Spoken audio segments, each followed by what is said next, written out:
Welcome back to Knights of the Old Republic. Last time we talked to the Duros, who's as always shifty, but then gets back to a bit of a straightened up posture and stops being shifty. We kicked his droid, which disintegrated as evidenced by there being no evidence of an existence of droid in any of these areas. We've boarded the Orion, which is a Hammerhead class cruiser from the Republic's Navy, only turned into a trader vessel. We left the fucking Tatooine and everyone we ever known behind us until we are done with this story. And I've got things to say. So one of the thing is in Black Mesa playthrough. Oh shit! Look at all this: life support, 10 security spikes, all the grenades, 3 of each grenade. Nice. What is this? This kiosk is filled with different droid parts of all shapes and all sizes. Leave it alone. Great. So what is that? Is that gonna come into play with a quest later on the ship? Strange that there would be a quest here. I'm programmed to understand 600 languages. I can't really tell if that line is a default line from the game or is that recorded for the game, for the mod. This dust plays havoc with my motivators. I'm programmed to understand 600 languages. I'm programmed to understand 600 I still can't languages. say.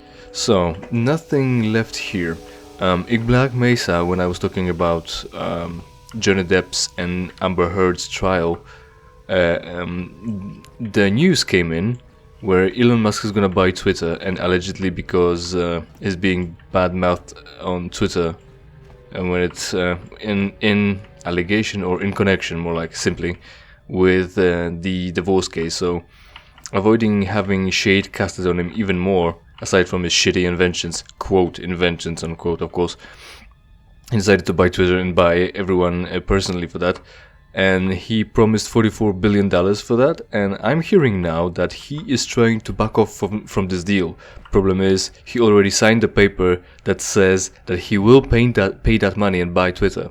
So he's now in a bit of a pickle. He was always an idiot, so serves him right. But I wonder what he's gonna do now that he tries to back off of this deal. In a sense of how is he gonna stay away from Twitter as a sign of disdain or distaste of how it all went and how little will change considering or because of the change of ownership of that platform. So crew member and then crew member, what do they say? I wish the crew members who left with Dremon Drexel were here. In fact, a few of them still owe me credits. That's a pretty good line. I miss the old days where an adventure was around every corner. Jesus, your fucking models are so default. Look at their fucking hands. I mean, are those models not in the game? Are they this much of an NPC? They're like a cantina model that you're not supposed to look at too closely because they're background characters and they're made for crowds to just fill up the space but not ruin your processing power considering the time of the release of the game.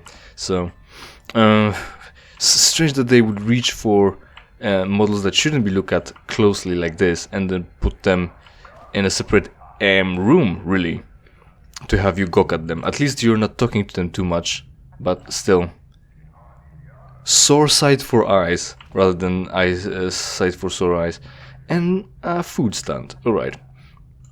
So that's Twitter. And last time in Knights of the Old Republic I said that's all that I've got to say about D&D and game mastering and playing role-playing games at a table with your character shit and just imagining things as opposed to having a digital script run by the computer to present you with a multimedia adventure in the form of a video game or a computer game, depending on how you want to define that. But it turns out to not be accurate. I still have one more thing to talk about. Metal box. And if I'll make it, I don't know why. Look at all those cards. 2 Pazak cards plus -6. I always stuck to +/-1. 2 plus minus 2, 2 plus minus 3. Like, this mod gives you a lot of assets, actually. Advanced Gravity Generator, Carbonite Projector Mark II as well. And these are plus minus 2 cards are the best cards for Pazak. You can have a set, right? And it's like having twice as many cards, right? Obviously, you only get a draw of 4 or 5 to play with. We played Pazak at the beginning, right? Until I won completely and utterly. So we're not playing this minigame, but it's true. Every card up to +6, and it kind of, I don't know if it's random or if it kind of assumes that you would have some +-4 +- cards to complete a set. But yeah, double the number of cards really, because you get pluses and minuses at one draw. Although maybe having twice as many cards would just be better because you could play them more often. Crew member, listen. I don't even know why I'm patrolling these halls. It's not like anything as exciting ever happens on the Orion. What? Hold on, what did he say? Oh, it's not included here. So can I just prod him for more of the same? I was speaking with Sarah Degana earlier. There's something about her which makes me feel uneasy. We don't yet know who's Sarah Degana. Exciting ever happens on the Orion anymore. I mean, yeah, you're patrolling, but why? Have you got stowaways that you need to patrol? We've got cameras, don't we? Closed circuit television. Not only that, you would need boarding parties first to see if anything is going on. Maybe you are just first response force when something's going down, but I'm your guest technically. You're technically trusting me because how I dealt with Dam and Drexel, so you really shouldn't be patrolling these halls. Maybe it's a sense of duty or something. I don't know. He complains, but when you're complaining about how badly the script is written, that doesn't really make it any better. He should have an excuse, I guess, at least, but that's just throwing shade and lampshading yourself and thinking that will help. No, lampshading actually doesn't detract from how bad a script may be. While on Vow, who are you and what do you do here? Welcome, my friend. How can this humble Mandalorian be of service to you?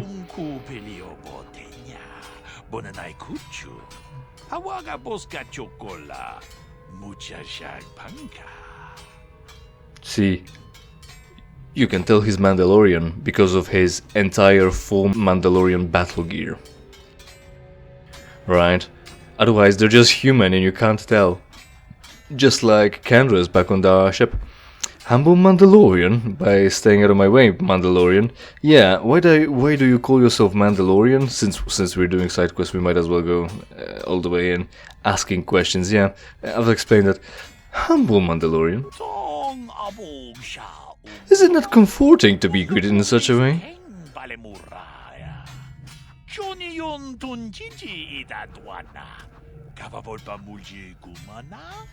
So it's not that you were honest, it's that you were trying to lie to me. I didn't think it was possible for a Mandalorian to be polite. I'm just recovering from the shock. My friend, when one has been raised by Coruscant's finest, it is expected that they behave in a manner befitting of their upbringing.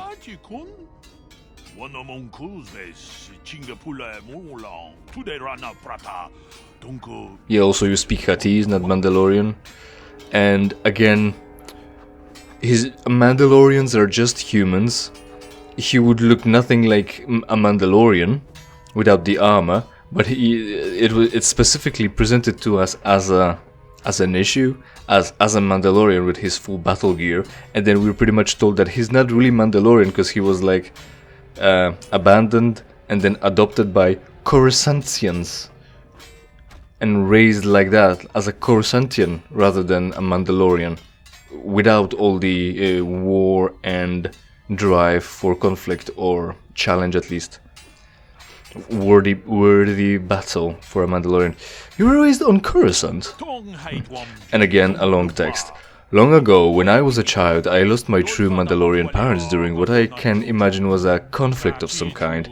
Luckily, I was found by a passing ship carrying fine wines destined for a wealthy family on Coruscant. It was that family who took me in and then raised me.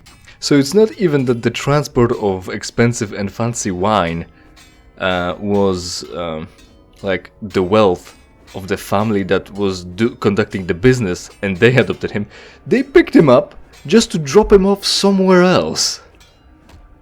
Like, what kind of shit is this? It's not that you will raise the kid, but you will take it upon yourself to give him a better chance to be found by someone else? That's like second step of thought that no one does ever or considers. Kinda strange, right? Then why aren't you still on Coruscant? Because I wanted to be closer to my Mandalorian roots, so I now travel across the Outer Rim as a crew member of the Orion. So, nature versus nurture? How do you know about Mandalorian culture and shit? Some conflict of some sort, and yet you're so inclined of just going out to do battle like your Mandalorian brethren. And yeah, he's just a curiosity here apparently, he's not even running a kiosk here. As you wish, my friend. Enjoy your stay on the Orion.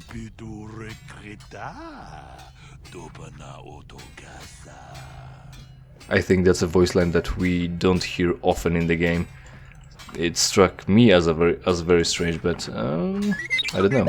Beep beep beep, and then something else. Beep beep beep beep oop. And Trandoshans fighting. Right.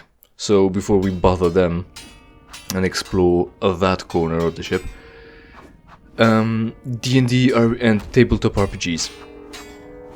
Metagaming. So metagaming is when you play the playing of the game. And with that there's a concept of meta knowledge, which is what the player knows but the character doesn't, and really vice versa, what the character knows but the player might not.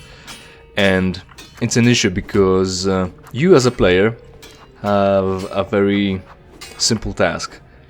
Read the player's handbook and make your character, and then really any other, well, read the character's or create your character, go through character creation, which is an issue because the books are sold as a mixed content, at least in D&D, right? So I'm going to talk about D&D, and details will be applicable to this, but general idea should be applicable to everything else. So the books are sold as a mixed bag of content. There might be character options, not so much quest as an adventure, a whole module written for you to play.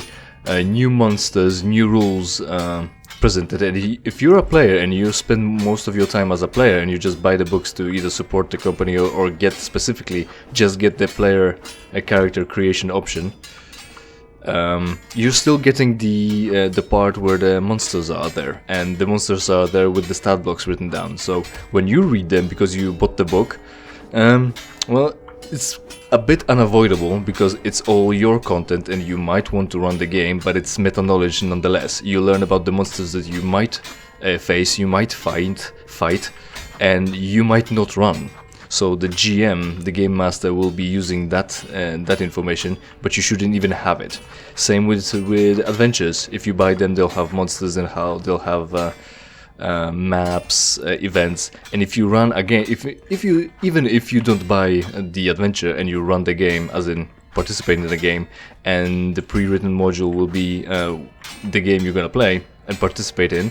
If you finish that, and if your team splits apart because any reason, really, you know, as things tend to do, and then you have a chance to play the game again, and it happens to be this module again, you can create a different character, you can play it differently, you know, be support, be healer instead of damage dealer or ranged or melee, but you will know all the story beats, the maps, the traps, the monsters, right?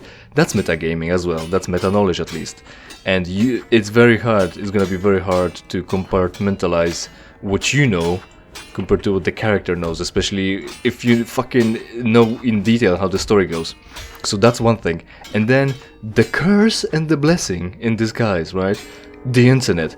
Oh, 5e is so good because it's, first off, simple and easy, so you don't have to think about it too hard. Second, written in a baby language that can be reinterpreted at any point, instead of being precise and giving you actual set of rules, instead of giving you a set of rules for you to invent, or framework for you to invent rules. That's not what we paid the money for. It gives you that. And third, it's very accessible because it's technically pretty much from the ground up integrated with internet and sharing. The free platforms giving you access to basic rules, to basic character creations options, to just learn the rules and play a game, maybe with rudimentary options, but with complete rule set, at least to start playing. So there's that. And since it's international and in like on the internet, so access is easy, sharing is easy, making communities is easy, discussing things is easy. So you go on YouTube to watch your favorite content creator and he tells you, today we'll talk about this monster and this is how you beat it. These videos shouldn't exist. And if they exist, you shouldn't be watching them, because that's again meta knowledge and metagaming. Now you as a player know how to defeat a specific monster that your character hasn't ever met, you haven't ever known about, so you shouldn't know how to defeat it, and now you have knowledge that you otherwise could not have to play the game. And you know, I don't think people actually think about it. People think, oh, sharing, community, talking about all this, it's stories, right? What's the matter? What's the problem here? Metagaming is the problem. The problem is you have now you have knowledge about things you shouldn't as a player, because you know, again, like I said, you can be a player, you can be a DM in another game as well, and if you're conducting a game, you need to have access to the monster stats so you can select them for a challenge to your players. But then what? You stop being a game master there as well, and then you go out to play a game. It's one thing to know all the rules that you should be sticking to, but it's the other to know the stat blocks of the enemies that you're gonna face and coming up with ideas to defeat them when your character shouldn't have that knowledge. Now it is... You could be... Like, what I'm trying to say, in DND 3, again, 0.5, the superior game with specific descript and detailed rules about things, there are things like take 10, take 20 instead of rolling, and the knowledge tests that will just tell you whether you know, well, knowledge, right? Knowledge test is to see whether your character knows something or not. And the result of the test tells you whether you do. Not the method of achieving the result, the result. So if you roll high enough, you'll just have knowledge about the monster. At least about its name, right? But the better you roll, the higher result you get. The more knowledge and the more information you can have Game Master to just outright reveal to you, because you have knowledge about the monster your character does. So you can do that, and by extension you can have passive checks in D&D 5 that sort of work like take 10. They definitely have you take 10, and the rules specifically say skill checks without rollings are passive checks, and it's not that there are specific skills singled out as being eligible for being passive skills. It's broadly said, and only with the examples, to tell you that passive checks just exist and you can use them. So your character again can use passive knowledge checks like Arcana, Religion, Medicine, Nature more like, checks to see if you know about this monster, and then maybe know about strategy. That's up to your character, but if you don't know and yet you watch the video, you have meta knowledge, and that's metagaming, and we should be avoiding that, right? Again, Game Master can change any rule and any stat at any point because he conducts the game. So and there's no one who can bust into his house and tell him he's not sticking to the rules. He already bought the game, so he can do whatever he wants with it. With the example at least, right? So there's that, but he can change the monster and make it more difficult, make it different, make you think that you know about that, but then he would have to know that you know about that monster to make any changes. So there's that. And if you talk about metagaming, if you tell people about about the module, the adventure, have you played that? Yes, I did. Well, then you're probably not gonna be good at that, good fit for the game, because you already know that, and you'll be either passive, you yourself will be acting upon the knowledge you've got, or you'll make the team behave differently because they will be relying on your actions because you have the meta knowledge. So you won't be allowed to play altogether. Or maybe the DM will know that and will have to prepare the adventure differently, which is to say, change things around. So leaving that information as well is indication of intent, which is to say, you didn't tell the game master that you know the story already, because you're hiding that. So that's an ulterior motive, right? You might be specifically using these informations to cheat because you didn't want to reveal them to anyone. So you weren't planning on letting others know that you have that. And again, the shining example, perfect example, in a sense, maybe hypothetical example, is that it might be possible that you just might so happen to be able to compartmentalize and separate meta knowledge from character knowledge, in this case to not metagame during that story, but you just might as well not, because you're just flawed, weak and stupid human, so you'll trip up anyway and it'll be harder.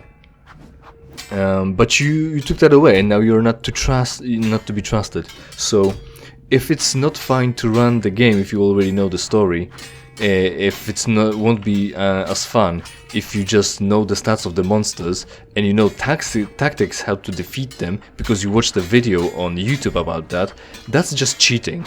That's having access to knowledge that you shouldn't not to knowledge that you shouldn't have. Again, knowledge tests might be one thing, but you have to declare them first, and then maybe you'd be allowed to use your meta knowledge. But then again, you are already using your meta knowledge to have your character make the right choices to justify you using that meta knowledge. So it's cheating. People are watching those videos, people are making these videos, and they think it's fine and it's fun because you're talking about it, but people who haven't experienced those monsters are now learning information that they shouldn't have, and ruining the game either for themselves, for the rest of the team, for the game master as well, as since he is an active participant as well. But yeah, that's cheating, that's metagaming, and no one seems to be talking about that. So I have. Now, since we wasted all that time standing here and talking about D&D, let's try to talk about, talk to the Trandoshans, then the Aquilon, or something, the spider face, and then that's probably gonna be it, because the episode is long and it was just an excuse for me to talk about D&D and tabletop RPGs. So yeah, again, the details might be varied, but if you know the story, the pre-written module that's released by the not so much developer, by the publisher, monster stats or shit your character shouldn't know, that's metagaming and that's applicable to everything else. So, you. In times like this, I wish Lukeo Tiba were still alive. The old guy sure knew how to liven things up around here. Oh, that's a nice piece of trivia actually. We learned that Ponda seemingly had either a brother or maybe even a father or an uncle, since he's described as old, but Ponda Tiba had no indicators of being old or giving any reason to be talked about as old. So family member of Ponda who served on the ship and now is dead. Cool clue. Will that amount to anything? Probably not, just trivia. Well, again, or officially, Chekhov's gun is here. The gun is on the table. Now it should fire, otherwise why the fuck is it in the story? World building? Maybe? Yeah, same thing. Liven things up is probably talking about bits playing music, because they've got keen senses, keen hearing at least. Yeah, they can hear more frequencies and such. That's why they're often portrayed as musicians, and also KotOR 2 tackles the issue of Bith hearing things. So, thanks for watching. Hopefully you enjoyed, especially the detailed description about metagaming in tabletop role-playing games, as it alludes or is connected to the ease of access of content through internet about the game that you shouldn't have access to. Hopefully you enjoy that, like I said, and hopefully we will see each other in something I play for you for free. In the meantime, of course, interact with everything on my channel, including it itself, by subscribing, by sharing the videos, liking, commenting, and watching, most of all. And if you don't like the content, it's entirely your fault.